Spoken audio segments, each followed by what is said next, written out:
Good morning mga mi! So, heto na naman po si Kuratsa sa discarding sideline habang nakatambay sa bahay. At ito na nga po yung kasagutan doon sa mga nagpi-PM at mga nagtatanong kung paano ko nga ba na-generate yung aking jingle sa mga pinopost ko mga videos or doon sa mga reels. So, sundan nyo lang po kung paano ko ginawa. Okay, gets na gets nyo to mga mima. Kayo pa ba naman?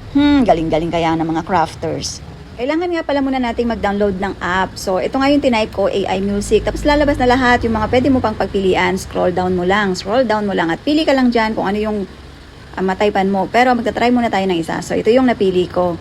So, ita-download ko muna siya. At ito nga palang mga app na ito ay may bayad. Yes, may bayad. Pero hindi tayo magbabayad. Gagamit tayo ng free. At sa isang app nga pala, pwede tayo mag-download ng dalawang genre, pero isa lang yung kanyang lyrics. So, tatry na natin, okay? So, kapag katapos natin ma-download, ay open na natin siya. At susundan mo lang naman to kahit hindi ka techie. Kayang-kaya mo to. Click mo lang yung allow.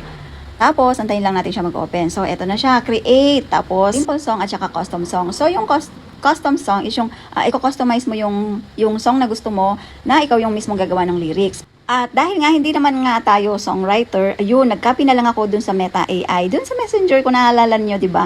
Ang dami nating utos kay AI noon sa Messenger para lang magkaroon tayo ng magandang logo. After nga nitong mai-paste ko dito kung ano yung gusto ko, at huwag niyong kalilimutan pala yung name ng inyong page or yung inyong business name para mailagay niya doon sa part ng chorus. Okay? So, ito yung nilagay ko. Huwag po kayong mag-alala kung merong maling grammar. Okay? Wala yun.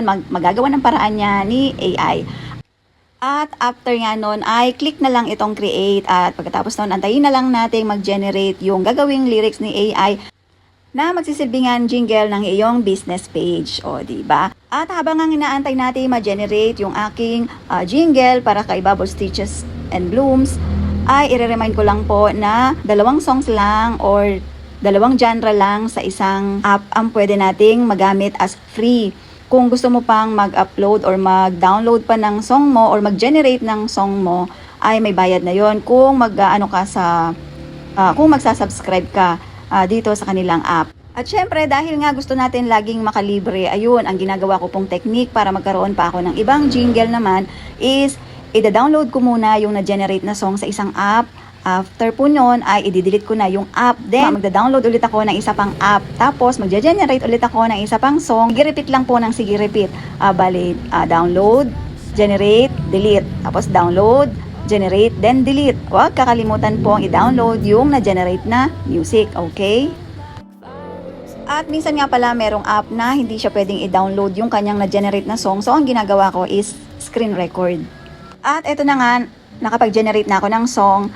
At click mo lang po yung X dun sa may bandang itaas para po makarating ka dun sa profile or dun sa library nitong dinownload na app. At ito na nga yung kagandahan sa pag-generate ng song dahil meron din siyang kasamang lyrics. So ito na yung na-generate ko, 2 songs nga sila, 2 genre pero isa lang yung kanyang lyrics. So pwede na itong gamitin bilang background dun sa ating mga ina-upload na mga videos at mga reels na walang copyright mula kay alam nyo na. So, yan, papakita ko ulit kung ano ba yung na-generate ko na song.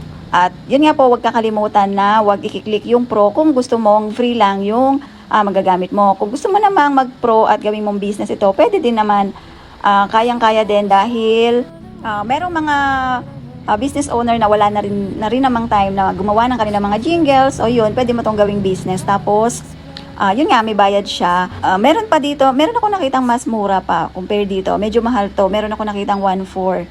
So, ayun, explore mo lang kung paano mag-generate ng mga songs. At meron din palang mga app na specific sila dun sa kung anong gusto mong genre. Merong pop, merong rock, merong iba't iba. So, nasa sayo na kung ano yung specific na gusto mo para sa iyong jingle. So, itong na-open ko na app is wala siyang ganon. So, explore mo lang. Ito, meron pala siyang download, meron siyang share. So, yun nga, kung hindi gumagana yung kanyang download is screen record mo na lang yung na-generate mo na jingle. So, sana po ay nakatulong. Huwag pong kakalimutan na upload, generate, delete, upload, generate, delete para po makarami ka ng mabubuo mo or magagawa mong jingle para sa iyong business name.